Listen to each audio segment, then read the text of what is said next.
Di video ini saya akan menjelaskan mengenai materi chapter 3, yaitu Data Manipulation Language, yang terdiri dari insert, update, dan delete. Kalau di video sebelumnya kita sudah belajar mengenai bagaimana membuat sebuah database, membuat sebuah tabel, maka di video ini saya akan menjelaskan mengenai bagaimana kita mengisi tabel, kemudian mengubah isi dari tabel itu sendiri, lalu juga melakukan deletion atau penghapusan terhadap record atau data di dalam tabel. Nah, pada praktikum ini kita akan menggunakan database classic model. Silahkan diunduh di link di sini ya. Nah, ada beberapa teori ya terkait dengan DML sendiri, data manipulation language ya, bahasa untuk memanipulasi data. Yang pertama adalah select ya. Select di sini digunakan untuk memilih data yang akan kita tampilkan di dalam command prompt atau di dalam konsol. Nah, kita menggunakan perintah select. Ini yang memang paling banyak digunakan juga. Intinya dia untuk mengeluarkan informasi atau record dari database. Sintaksnya seperti ini, select nama kolomnya dari tabel apa. Jadi pilih dari nama kolom apa, dari tabel apa. Gitu. Contoh, select star yang artinya adalah select all atau pilih semua dari tabel employee, artinya kita memilih semua kolom ya, jadi tidak hanya satu kolom, tapi kita pilih semua kolom, semua data dari tabel employee yang gajinya lebih dari 2000. Ini seperti ini juga bisa kalau kita mau memilih semua. Kalau kita hanya mau memilih kolom pertama dan kolom kedua, berarti silahkan dispesifikasikan select nama kolom pertama, nama kolom kedua dari tabel yang mana. Tuh. Dan ada update. Update di sini untuk memodifikasi konten dari tabel ya. Bisa juga dari tabel itu sendiri. Misalnya seperti ini. Update tabel name, update nama tabelnya apa, set. Nah, di set dengan apa? Nama kolomnya apa? Kemudian kondisinya yang seperti apa yang mau kita ubah. Contoh, update tabel employee. Update tabel employee, set ya, salary. Di set saja salary, gajinya diisi menjadi gaji ditambah 5.000. Where employee ID-nya adalah 101. Jadi kita mau melakukan promosi ya, memberikan tambahan salary 5.000 kepada employee yang ID-nya 101 dari tabel employee. Nah, itu untuk perintah update. Kemudian ada juga insert. Nah, insert ini digunakan untuk memasukkan data. Insert ini digunakan untuk memasukkan, maaf. Ini ya, hilang lagi. Ya, ini ya, insert digunakan untuk menambah data. Praktiknya seperti apa? Insert into, masukkan ke dalam nama tabel, nama kolomnya apa, kemudian values, diikuti dengan value-nya berapa.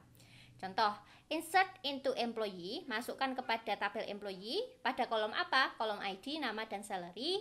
Values-nya apa? 102 untuk ID, Mayang untuk nama, dan 10.000 untuk salary-nya. Itu. Yang terakhir adalah delete. Kita bisa menghapus data dari suatu tabel, misalnya delete from nama tabel where condition sesuatu. Contohnya adalah hapus dari delete from tabel employee di mana where employee ID-nya adalah 100. Jadi kita menghapus tabel employee data yang employee ID-nya adalah 100 dari tabel employee. Seperti itu. Baik, kita langsung coba satu-satu. Pertama adalah dari select dulu. Kita akan coba select class name, first name, job title dari tabel employees. Baik, cut. Mulai dari sini aja ya. Selanjutnya saya akan menggunakan database classic model. Saya cek dulu show databases, apakah classic model sudah ada. Ya, sudah ada di sini, maka saya akan langsung menggunakannya. Use classic model. Baik, kemudian saya akan menseleksi. Nah, sebelum menseleksi saya akan show tables dulu ya. Saya mau cek nih isi tables dari classic model. Show tables. Nah, di sini ada customer, employees, office, dan sebagainya. Saya mau lihat data dari tabel employees. Jadi saya deskripsi saja. Jadi kita lihat struktur dari tabel employees itu dia punya kolom apa saja sih yang bisa kita pilih gitu ya. Jadi saya akan gunakan describe employees. Ya, ternyata di sini untuk tabel employees punya employee number, last name, first name, job title, report to, dan sebagainya. Maka saya akan men-select misalnya adalah first name. Select first name, last name. Jadi saya hanya mengambil first name, last name, dan juga job title dari tabel apa? Dari tabel employees. Ya, saya select first name, last name, dan job title dari tabel employees. Nah, ini adalah data-datanya. Ini adalah pegawai kita, first name-nya, last name-nya, dan juga job title-nya. Nah, ini artinya saya memilih kolom first name, last name, dan job title. Bagaimana kalau saya pengen menampilkan semua? Maka saya menggunakan select start from employees. Nah, hasilnya seperti ini. Jadi semua datanya ada email, extension, employee number, semuanya keluar kalau kita menggunakan select start atau select all. Sementara ini select hanya kolomnya saja. Nah, di dalam select ini kita juga bisa menggunakan distinct loh. Jadi kita bisa menggunakan misalnya select last, kita select distinct last name from employees seperti ini. Nah, kita bisa menemukan employees, nama akhir dari employees, tapi hanya satu-satu saja. Maksudnya hanya nilai-nilai yang unik. Kita coba bandingkan jika kita select last name saja. Jadi ada bedanya distinct dengan tidak distinct ya. Kalau hanya kita lihat ya, kalau kita lihat hanya select last name, maka di sini Marpi, Peterson, Virelli, Peterson tertulis 2 kali. Ya, karena memang ada 2 orang yang nama belakangnya adalah Peterson ya. Tapi kalau kita menggunakan distinct, maka Peterson di sini hanya tertulis 1 kali. Nah, itu fungsi dari distinct.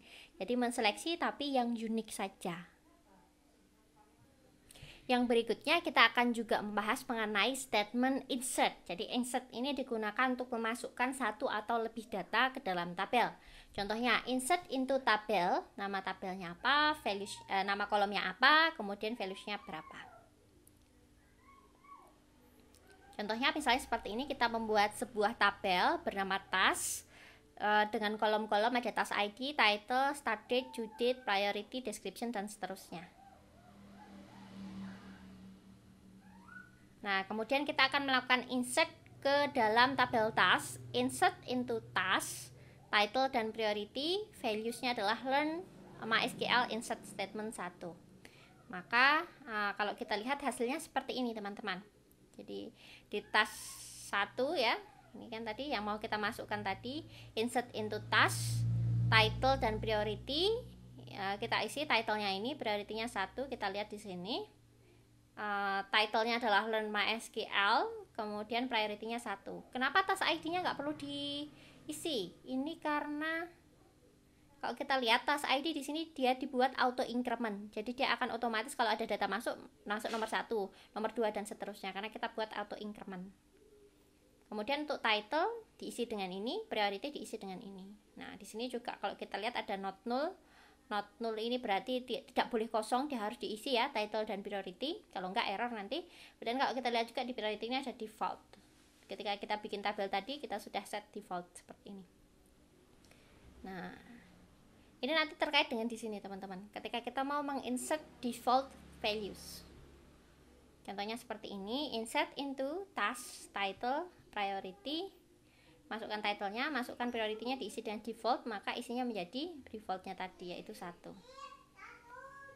Ya, di atas tadi default-nya berapa tadi? Kita isi default-nya adalah 3, maaf. Jadi nanti ketika dia diisi default seperti ini, isinya menjadi 3, seperti ini. Hasilnya menjadi seperti ini. Ini yang kedua, ini yang priority yang isiannya dari default. Ya, sekarang kita akan membuat sebuah tabel bernama task untuk mempraktikkan insert tadi ya. Create tabel bernama task. Kemudian saya akan membuat ID, tipenya adalah integer dan dia digunakan sebagai primary key. Dan saya set auto increment. Selanjutnya saya juga bikin nama untuk menyimpan nama mahasiswa, tipenya parser dan dia not null, artinya harus ada isinya ya. Dan saya juga bikin angkatan, tipenya integer, dia juga not null. Yang terakhir saya akan bikin prodi yang mana dia nanti adalah saya akan isi dengan default value, sehingga ketika saya tidak mengisi prodi otomatis dia di set sebagai prodi ilmu komputer. Prodi tipenya adalah Varsar 100, saya isi default ini adalah ilmu komputer seperti ini.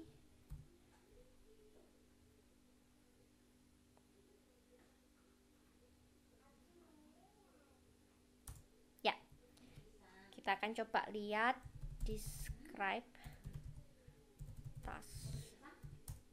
Nah, sudah jadi ya. Ya, jadi apa namanya, integer yang pertama ID tidak akan nol karena dia auto increment ya. Kemudian nama dan angkatan juga tidak boleh nol, tapi prodi di sini boleh nol karena dia kalau dia nol tidak diisi saya akan mendapatkan nilai ilmu komputer. Maksudnya diisi dengan nilai defaultnya yaitu ilmu komputer. Kita akan coba sekarang mulai dari proses insert into.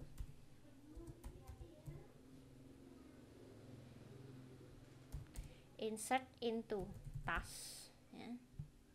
Kolom apa saja saya akan mengisi untuk kolom, karena ID tidak perlu saya isi ya, ID di sini tidak perlu saya isi. Kita hanya mengisi nama dan angkatan, maka saya isi untuk kolom nama dan angkatan. Values nilainya apa, untuk nama saya isi ISNA, angkatan tipenya integer saya isi 2020. Nah, di sini saya coba dengan mengisi nilai default dulu ya. Nilai defaultnya juga saya isi sekarang ya. Saya mau isi dengan prodi teknologi informasi karena bukan ilmu komputer misalnya. Ini. Baik, kita coba masukkan ke dalam tabel task, nama, kolom nama dan angkatan. Oh iya, ini satu lagi, salah ya. Nama, angkatan dan satu lagi. Kita kan mau ngisi 3 ya. Sama prodi. Ya. Nama, angkatan, prodi, values, ISNA 2020 dan teknologi informasi. Ya, sekarang kita coba ambil data dari tabel task. Oke, select all from task. Nah, saya mendapatkan ID 1 ya otomatis. Saya coba lagi, insert lagi teman-teman. Saya coba lagi sekarang Alfi ya. Nah, Alfi angkatan 2020. Nah, di sini saya nggak akan memasukkan teknologi informasi. Saya akan memasukkan nilai default saja.